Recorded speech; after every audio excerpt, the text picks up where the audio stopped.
umsebenzi wakhe ngeke sithole lutho ngaphandle uma sizoya kuye ngokaNkulunkulu wakhe ngoba uma sizofuna icala kuye kumele libe against uNkulunkulu wakhe okusho ukuthi bekuthiwa I was found innocent akusiyo uNkulunkulu obephenya kodwa yilabo mongameli akade bephenya wayesetholakala engenacala because before the cross bekune principle esebenza kakhulu engakafiki uJesu esiphambanweni ebizwa nge-retribution principle la khona uvezele ku-Old Testament ukuthi owonayo omubi uthola isikalekiso kodwa olungileyo uthola isibusiso behamba ngaleyo ndlela so uma uNkulunkulu ezovala imlomo yengonyama kusetshenziswe that principle ukuthi ngabe lo ophoso emphambili is he righteous or is he wicked so uma wicked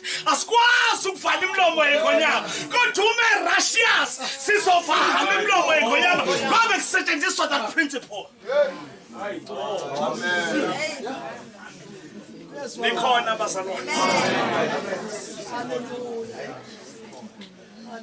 uma ungayi-understand that principle vakashele the book of Job uzoza indaba kaJob o-Elifazi befika kuye zima bafika na that principle bathi phenduka ngoba uNkulunkulu akakwazi ukwehlisa onje kanti wena ulungile so bebena befika kuye bexoxisana naye bephethe retribution kanti uNkulunkulu unenye ingxoxo noSathane ngoJob but laba bafikayo baphethe principle ukuthi principle lesiphethe ithi wena ukwazi ukutholakala ukulesimo kusona unamathumbu lahlekelwa yikho konke ebeni wena ulungile phambi kaNkulunkulu sona lasithola the same principle hallelujah the only time that principle ingasebenzi is when the person of Christ is being introduced because uNkulunkulu uthanda wonke umuntu umthande engakaphenduka umuntu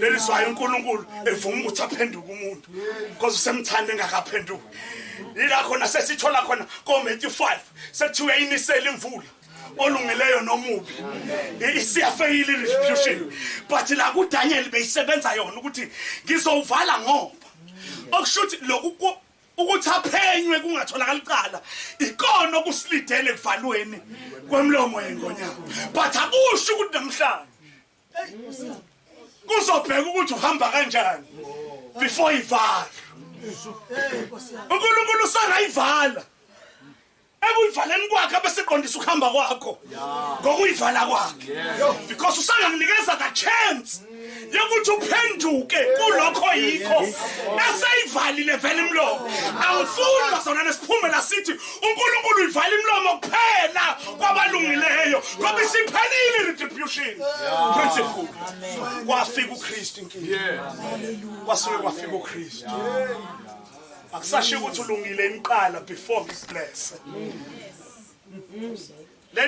lendi bulala nomuntu othi mebuka umuntu ongakholwa ehamba ngeRange Rover athi nazi imoto zethu cha eyakhe no eyakhe lo suke ehamba ngayo because ibulala lento ukuthi uyitshela ukuthi ngoba wona uKristu udeserve izinto ezinhle asahamba leyo principle so kwehle lokubi uKristu because akasabheka ukuthi righteous noma wicked ukuthi uthole into enhle kithi bazalwane uKristu into esibulalayo ukuthi into enhle sibuka ngokuthi yini ephambi kwethu kanti into enhle emntwini uKristu Jesu ngaze ngathi kwabanye uma ungasusa uKristu ilawo yobona khona ukuthi udlamini into enjani into ekwenza ube nodlamini ongathi uyamthanda ingoba kunento engcono ekudlamini uma ungasuswa yona uyambona udlamini ukuthi into enjani so into enhle uKristu akusekona ukuthi unikwe into enhle ngoba wenza kahle uNkulunkulu is sovereign bazalwane Job is sovereign he answers to no one yabona nalona umbuzo ukuthi besivalelelweni why bekunokhuvethe he answers to no one he is sovereign we are no ruler Mahobo 24 verse 1 mhlawumbe ngokaJehova nokugcwala kwakhe it means it is his house uma kuthiwa indlu yakhe kusho ukuthi uma decide ule tafula ulibeka kuleli side awukwazi wena ukufika amasikana uthi angiyithanda stand sensitive wena isibekela because akhona kwakho kukaMasikane. So naye he answers to no one. Into uyimise ngendlela afuna ukuyimisa ngayo whether you like it or not. Imi ngaleyo ndlela noma wehlelwa okubi noma wehlelwa okuhle imi ngaleyo ndlela. So I say apply this principle. Angifuni isithathe le verse sile apply literal ngoba soba nenkinga. Base ngitshela ukuthi uNkulunkulu uvala imlomo uma thina senza kahle. That means uNkulunkulu akasayithola iglory isithola umuntu owenze kahle. Kanti manje yonke into eyenzeka empilweni yethu kumele iphakamise uThixo angaphakama umuntu. That is why mayenza into uthi mangabe uyicheck into ayenzile ubone ukuthi angiveli ndawo kodwa kuvela yena kuphela ngoba uyenza wena ungenzanga lutho. Take for instance salvation. Insiniso uyithole ngomusa. Yes. And then it's uyithole ngomusa. It is in the passive voice. Yeah. When we object, uNkulunkulu subject. Yeah. Uyena wenza umnyakazo kwi object. Hallelujah. Maku passive wena oyi object usukuhlela ungenzanga lutho bese subject yenza umnyakazo kwi object. So makuthiwa lento sinikwe ngomusa that means akekho wasuka athi Nkosi siyabona sezonweni and siyamdinga umkhululi kodwa uNkulunkulu wasibonela ukuthi abantu abekho endaweni right wayesesinika umkhululi. So now ayisasebenza into ethi kuzokwenzeka ngoba wena wenzeni. Noma singayifundisho njalo kuDaniel but ayisho njalo manje. That is an application of this verse. Asikwazi ukulapply siphume sithi la okusho wenze kahle kuzovala umlomo. No. Izokivulo enzeka. Manje uNkulunkulu kuyivula. Izovula. Ikhona basiya. But uDaniel iyavala. Ngoba uDaniel benabanye abaphenyi. Abekumele bamazi uNkulunkulu kaDaniel bengaphenyi uNkulunkulu because manje kwaphenya uNkulunkulu yonke enye into ibuyela one side eyibuyele one side makuthiwa kuphenya uNkulunkulu kodwa in this case kunomongameli ababephenya le ndoda. So ngamele uNkulunkulu enze something so that labo mongameli bezomazi uNkulunkulu kaDaniel. So to apply this verse, don't ever think ukuthi mawenza kahle usokwenzelwa kahle. Ngoba ilakho nabantu bemshiya khona uNkulunkulu ba backslide because uNkulunkulu vele ngenzeki lento abatshelwe yona. Ubona ivangeli lithuka kangaka it is because abantu batshelwe something else kwenzeka something else. Ukuthi kuthiwa uNkulunkulu uzosipha imizi uNkulunkulu uzosipha imisebenzi lelo vangeli basalwane it is done with asekho isikhathi salo. Yeah. Because uNkulunkulu wenza noma yini ayithandayo. He is so free. Yeah. He's so free. Nikhumbule bazantu why ayivumele la masikane retribution. It is because abekho ezweni la. Yes. Phela uthi wenza uNkulunkulu efuna ukuzenza eBabylon ngesizwe sakhe. One, it is to discipline the nation. Amen.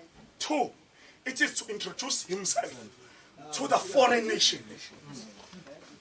Ukuthi laba ama foreigners bamazi uNkulunkulu walesizwe abasithumbile kanti lesizwe abasithumbile naso sibuyele endleleni yaso sibuyele kuNkulunkulu simbili kuphela izinto ozoyithola la uNkulunkulu efuna ukuzenza. So the purpose ukuthi abantu bathathu ukuthi laba fanele babuyele uNkulunkulu wabo kanti nalabo abathumbile bamazi uNkulunkulu walaba ababathumbile. So now azoyivumela i-retribution ukuthi after sewuphenyiwe abanye obekwe nabo ngizoyivala imlomo yenkonyama ngoba sebethola ukuthi ikala and udeclare yena uthi alifunyananga in the sight of the Lord.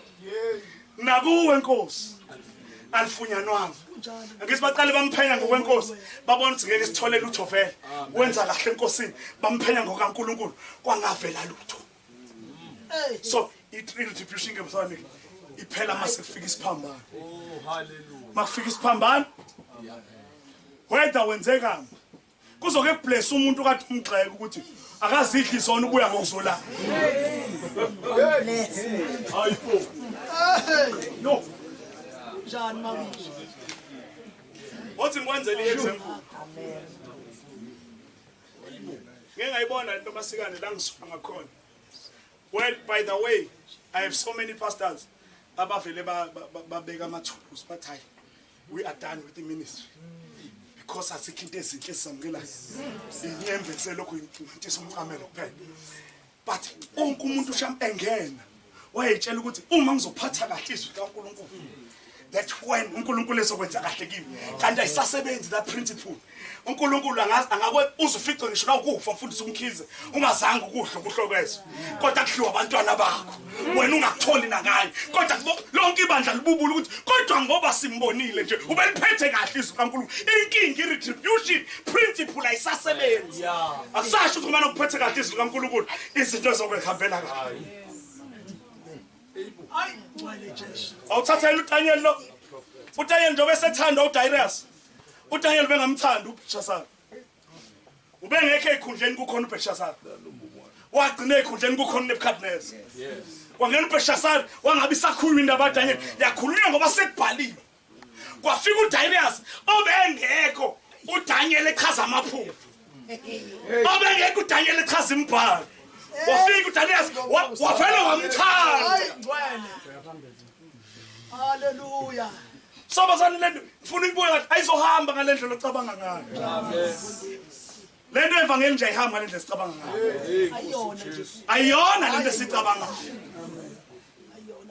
umuntu okutshela ukuthi indlela izoba lula hamba umqhabe ngempama because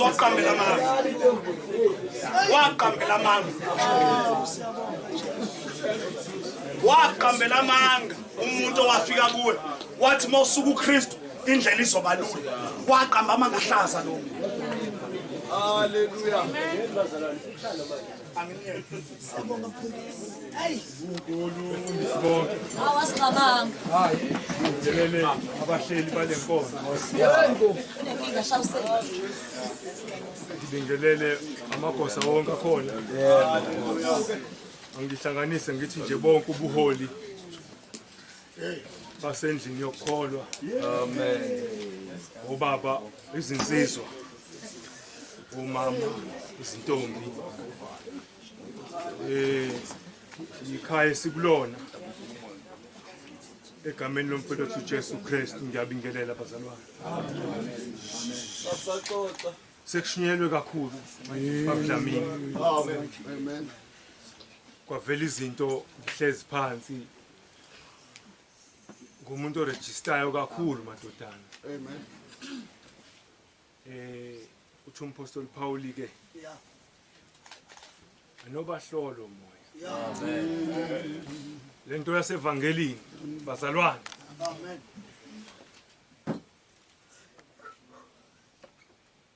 Ibucayi ngendlela yokuthi baba umfundisi uDlamini uputshuka kwephuthe elincane epulpit liya kubazalwane nanoma imuphi umlindelo abazothola ithuba lokushumayela khona uma libachazile ngoba sandelwe uhlobo lwabazalwane oluchazekayo. Oh yeah. Hayi ngani. Siyabonga kabini ngelizwi mfethu. Inamandla indaba kaDaniel. Nezambulo zonke siyabonga abafowethu abashumayeli. Singalenzi iphutha bashumayeli. Lokuthi kutshuke into engafakazelwanga umbhalo. Iye kubazalwane bayithathi njengoba injalo. Bazoplana labazalwane emabandleni bazoyisebenzisa. Besebenzisa kwenye audience ezoyithatha isebenzise kwenye indawo. Kugcina sekuhamba into igcwala umhlaba wonke ingafakazelwanga umbhalo. Oh yeah. Ngizokhuluma ngezinto nje ezimbili kuphela.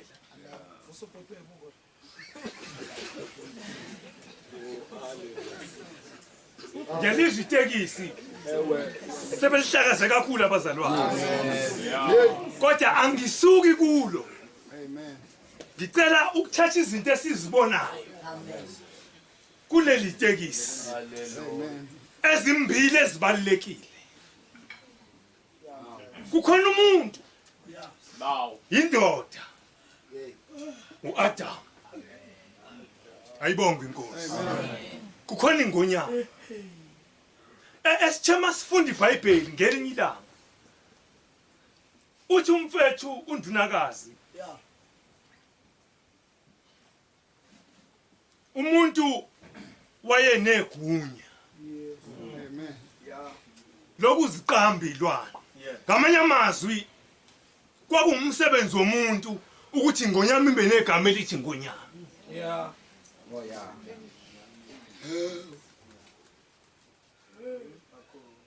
Kodwa namhlanje sithola inkosi uDariyu ithatha umuntu imiyise ingonyameni ngenhloso yepunishment.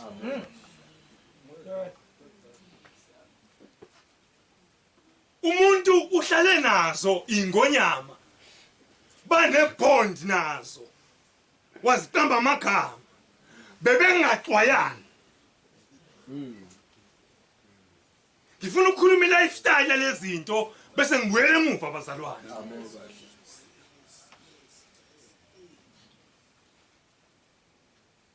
Until umuntu aphule umthetho. Oh yes. Lento ke uDaniel bamsethaphile. Waphula umthetho womuntu. uDaniel wagcina umthetho kaNkulunkulu. Oh yes. Oh yes. Oh yeah. Mhlawumbe ngakujija lento ukuthi uAdam waphula umthetho kaNkulunkulu. Wabamba umthetho wento efika ensimini ebingekho khona. Eseduze noNkulunkulu. Ukuze kusuke inkazimulo ebimbhonda nebhubesi. Yes. Kwahamba isikhathi uNkulunkulu wabakhiphela ngaphandle kwensimi. Itheni incwadi engangayifunda efakazela uGenesis. Emva kokuxoshwa kwabo ensimini bahlangana newilderness umhlaba kade bengawazi. Ngenxa yokuthi selokhu bafika abakaze baphile kwenye indawo ekungeyona insimi yaseYedeni. Yabaphika i-environment abafike kuyona bamkhumbula uNkulunkulu. Lithi iBhayibheli bakhala isikhathi eside wehla uNkulunkulu bakhala kuye bathi siyayikhumbula indawo ekade sikuyona asiyazi indawo esiya kuyona. Wathi uNkulunkulu ngenxa yokuthi niphula umthetho wami. Amen. Ngisakwazi ukucommunicate nani. Ngisakwazi ukuza kunini. Kodwa ngenxa yomthetho wami ophukile. Na uDaniel ke ubamba umthetho kaNkulunkulu ufanayo. Oh yeah. Amen. Basuka la baye emkhumbini kaNoah. Emva kwesikhathi eside inkazimulo yomuntu ihambisana kancane endleleni ngenxa yokuphula umthetho kaNkulunkulu. Amen. Intenza ukuthi lezi ingonyama zihlangane nabantu zingabi namandla kubantu ingoba uNkulunkulu uqala ilungisa indoda. Yes. Ahambe nayo. Ayibonge inkosi. Ihlambuluke ebusweni baNkulunkulu igcina imithetho uNkulunkulu ayinikeyo nakuba kade iphila ngenyama. Kodwa uNkulunkulu esehamba nayo. Lithi iBhayibheli noNoah wayezibala ngansikazi ngathuna zingamenzi lutho. Amen.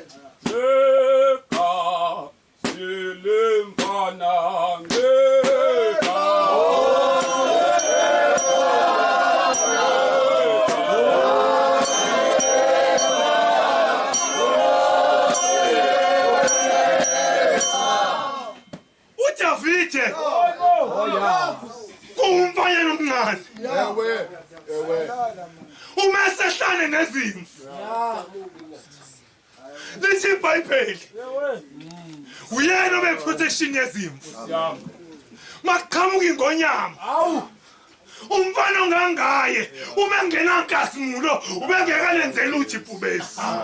Oh yeah. Kodwa ngenxa yokuthi lo mfana uqonda into eyodwa noma ngihamba Oh yeah. Oh yeah. angizugwegwesa mangibona ithunzi lokufana ingala ngithi ngiyadraya ngizohamba. Oh yeah.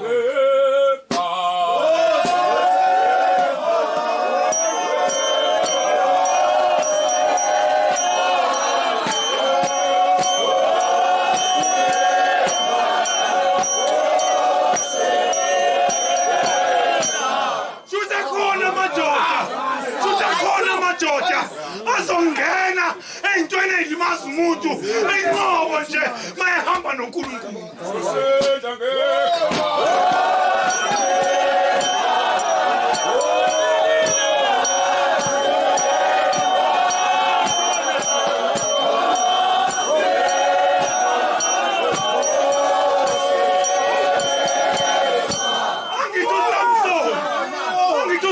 Ufike ephethe iy'nyosi ephathela abazali bakhe zivele ebhubesini alibulala ngezandla.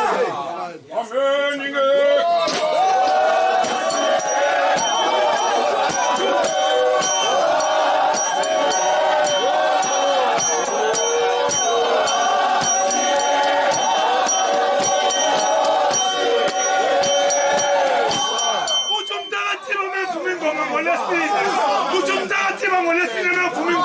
Sizoshonelela lenkonzo uthi siyolala madoda emahlathini sikhona ingonyama sonqamula amazwe ngamazwe ngegama.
Sakwazi ukuhlala befundisi abasifundisayo abasitshengisa indlela. Namhlanje iyodwa into bazalwane esisalele ukuthi siye kuNkulunkulu siyofuna leya into eyalahlekela indoda ukuze ibalekelane nemvelo yayo. Inkosi inibusise phakathi.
ngithi ke njengoba sesiyazana into edala ukuthi ngingayikhonza kakhulu ipulpit emvuselelweni ukuthi ngiyathanda ukuvusa manje ngisanda ukuvusa kakhulu nje ngivusela isilonda bazalwane siyabonga ngiyazi ukuthi mhlambe abaningi abazalwane sihamba nabo ngimbini so akube kusabuya umhlalo ekseni ngesimo sokuthi manje sesibe sizovala akusekho okuningi ngicela ukuphosa inselelo madoda umbono kaZipho lo angithunyiwe ngoba amagosa